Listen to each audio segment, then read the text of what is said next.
গভীর মনোযোগ সহকারে শুনবেন। হযরত ওমর রাদিয়াল্লাহু তাআলা আনহু বলেন, আমি একবার দয়াল নবীজির রুমে গেলাম। দয়াল নবীজির ঘরে গিয়ে দেখি আল্লাহর হাবিব নওমান হানিআন, আল্লাহর হাবিব ভালো করে ঘুমিয়ে আছে একটি চাটাইয়ের উপরে। কিসের উপরে? একটা চাটাই, বুঝেননি? খেজুরের একটা চাটাইয়ের উপরে আল্লাহর হাবিব ঘুমায় রয়েছে। ঘুমায় থাকার পর দেখলাম ওমর বলতেছে, দেখলাম আমার নবীজির শরীর মুবারকের চাটাইয়ের কি সমস্ত দাগ, কি লাল লাল দাগ দেখা যায়। তখন ওমর কান্না করতেছে। তখন আমার নবীজি বলেন, মা ইয়াবে কি কা ইয়া ওমর, হে ওমর তুমি কেন কান্না করতেছ? তোমাকে কে কাঁদালো? তখন ওমর চোখের পানি ছেড়ে বলতেছে, লিমা লা ইয়াবে কি কা ইয়া রাসূলুল্লাহ সাল্লাল্লাহু আলাইহি সাল্লাম, হে আল্লাহর হাবিব আমি কেন কাঁদবো না? কারণ আপনি দু জাহানের বাদশা নবী, সাইয়্যিদুল আম্বিয়া মুরসালিন নবী, কুল কায়নাতের রহমতের নবী। আপনি এত বাদশা হওয়ার পরও আপনি একটি চাটের মাঝে শুয়ে আছেন, আর আপনার সমস্ত শরীর মোবারকে লাল দাগ বসে গেছে, এই জন্য আমি কান্না করতেছি। তখন আল্লাহর হাবিব বলেন, হে ওমর কিছু মানুষ আছে তারা দুনিয়ার জন্য পাগল, তারা দুনিয়াই পাবে, আর আমি নবী পাগল আখিরাতের জন্য। কিসের জন্য? আখিরাতের জন্য। তখন ওমর রাদিয়াল্লাহু তাআলা আনহু বলেন, কসম খুদা কি তাআলা, আল্লাহ তাআলার কসম আল্লাহর হাবিব আমিও আপনাকে অনুসরণ করে দুনিয়া বাদ দিয়ে আখিরাত কামানোর চেষ্টা করব। বলি সুবহানাল্লাহ। আল্লাহ পাক মানুষকে একটা সার দিছে। কি করছে? সার মানে সুযোগ দিছে। একটা উদাহরণ দিলে বুঝতে সহজ হইব। একটা ঘুড়ি যখন ছেলেরা বিকালবেলা ঘুড়ি উড়ায়, ঘুড়ি চিনেনি মানে গুড্ডি, ঘুড়িটা যখন উড়ায় বিকালবেলা যখন মালিকটা নাড়াইটা সারে, সুতা সারে, ঘুড়ি অনেক উঁচু জায়গায় গিয়ে অনেক উঁচায় গিয়া এভাবে নাচে, লড়াচড়া করে, মানে বুঝায়, মালিকরে বুঝায় পারলে আমারে ধরো। ঠিক নেই? ঘুড়ি কি বুঝায়? যে পারলে আমারে ধরো, তোমার থেকে অনেক উঁচায় আছে। কিন্তু ঘুড়ির একজন মালিক আছে, আর সেই মালিকটা হইল নাডাইওয়ালায়। ঠিক নেই? নাডাইওয়ালায় সে মালিকে অবশ্যই জানে সন্ধ্যার আজান যে সময় দিব, মাগরিবের আজান আমারই জানা আছে, মাগরিবের আজান দিবে আর আমি নাডাই টান দিমু, আমার ঘুড়ি আবার আমার কাছে ফেরত আসবে। ঠিক কিনা বে ঠিক? ঠিক এমনই মহান আল্লাহ পাকের কথা হইল, দুনিয়ায় তোমাদেরকে একটু সুযোগ দিছি। কি দিছি? সুযোগ দিছি।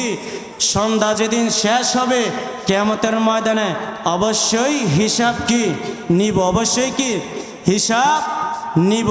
এই জন্য দুনিয়াটা হইল ক্ষণস্থায়ী। দুনিয়াটা কি? ক্ষণস্থায়ী। যাই হোক, আমাদের দুনিয়ার কামাইয়ের লোভটাই বেশি। ঠিক নেই? আল্লাহর রাসূল এবং সাহাবী কেরামদের দুনিয়াবি কোনো লোভ ছিল না। কি ছিল না? দুনিয়াবি কোনো লোভ ছিল না। একটা কিতাবের মধ্যে আছে, আরবি কিতাব আল মিআত আসসুআতু মিআতুন, কিতাবের মাঝে আছে একটি ঘটনা উল্লেখ করছেন। হে মুসলমান, গভীর মনোযোগ সহকারে শুনবেন। হযরত ওমর রাদিয়াল্লাহু তাআলা আনহু বলেন, আমি একবার দয়াল নবীজির রুমে গেলাম। দয়াল নবীজির ঘরে গিয়ে দেখি আল্লাহর হাবিব নওমান হানিআন, আল্লাহর হাবিব ভালো করে ঘুমিয়ে আছে একটি চাটাইয়ের উপরে। কিসের উপরে? একটা চাটাই, বুঝেননি? খেজুরের একটা চাটাইয়ের উপরে আল্লাহর হাবিব ঘুমায় রয়েছে। ঘুমায় থাকার পর দেখলাম ওমর বলতেছে, দেখলাম আমার নবীজির শরীর মুবারকের চাটাইয়ের কি সমস্ত দাগ, কি লাল লাল দাগ দেখা যায়। তখন ওমর কান্না করতেছে। তখন আমার নবীজি বলেন, উঠে পারেন না, তখন আমার নবীজি বলেন, মা ইয়াবে কি কা ইয়া ওমর, হে ওমর তুমি কেন কান্না করতেছ? তোমাকে কে কাঁদালো? তখন ওমর চোখের পানি ছেড়ে বলতেছে, লিমা লা ইয়াবকিকা ইয়া রাসূলুল্লাহ সাল্লাল্লাহু আলাইহি সাল্লাম, হে আল্লাহর হাবিব আমি কেন কাঁদব না, কারণ আপনি দু জাহানের বাদশা নবী, সাইয়্যিদুল আম্বিয়া মুরসালিন নবী, কুল কায়নাতের রহমতের নবী, আপনি এত বাদশাহ হওয়ার পরও আপনি একটি চাটের মাঝে শুয়ে আছেন আর আপনার সমস্ত শরীর মোবারকে লাল দাগ বসে গেছে, এই জন্য আমি কান্না করতেছি।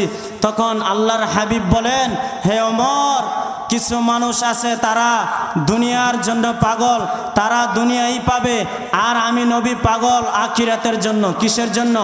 আখিরাতের জন্য।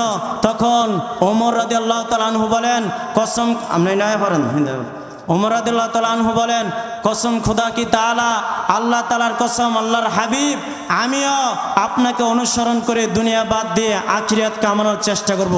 বলি সুবহানাল্লাহ। তখন ওমর তার হাতে মালিশ নিয়ে আমার নবীজির দাগ মোবারক মুছার জন্য সামনে যখন অগ্রসর হলেন, তখন আমার নবীজি বললেন, এই ওমর তুমি কি করতেছ? ওমর বলেন, আমি আপনার দাগ, শরীর মোবারকের দাগগুলা মালিশ করতেছি। তখন আল্লাহর হাবিব বলেন, হে ওমর, এই দাগ তুমি মালিশ করবে না, কারণ কাল কিয়ামতের ময়দানে আমার কোটি কোটি উম্মত, গুনাহগার উম্মতেরা, রব্বি হাবিলি উম্মতি, আমার উম্মতেরা ইয়া নাফসি ইয়া নাফসি করতে থাকবে। ওই কঠিন মুহূর্তে আমি নবীজির শরীর মোবারকের এই দাগগুলা দেখাইয়া কোটি কোটি গুনাহগার উম্মতের নাজাতের ব্যবস্থা করে ফেলবো। বলি সুবহানাল্লাহ। কে রহমত ওয়ালা আয়া হে সারে আলম মেনে দেখো। ঠিক কিনা বে? ঠিক। এসব গজল ভালো লাগেনি? আসসালাতু আসসালামু আলাইকা ইয়া রাসূলুল্লাহ, এ গজল ভালো লাগেনি? যারা আশেক তাদের অন্তরে অবশ্যই কি ভালো লাগবে। নবীজির শরীর মোবারকের দাগ মোবারক দেখায় কি করব? কোটি কোটি গুনাহগার উম্মতের নাজাতের ব্যবস্থা করবে।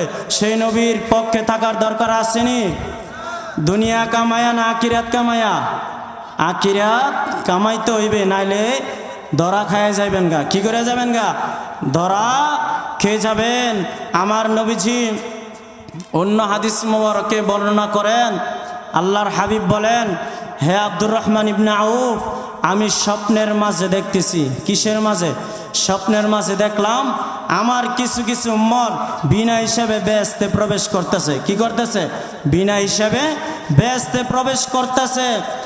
আর তুমি আব্দুর রহমান ইবনে আউফ, আমার অত্যন্ত গভীর সাহাবী, আমার আশিক রাসূল হওয়া শর্ত, তুমি হাসরের ময়দানে দেখলাম অনেক দূরে, এবং এত পেরেশান তুমি, তোমার শরীর থেকে গামগুলা কি বাইর হইয়া জমিনে পড়তেছে, অর্থাৎ তোমার মুখে অনেক কি পেরেশানির ছাপ দেখলাম।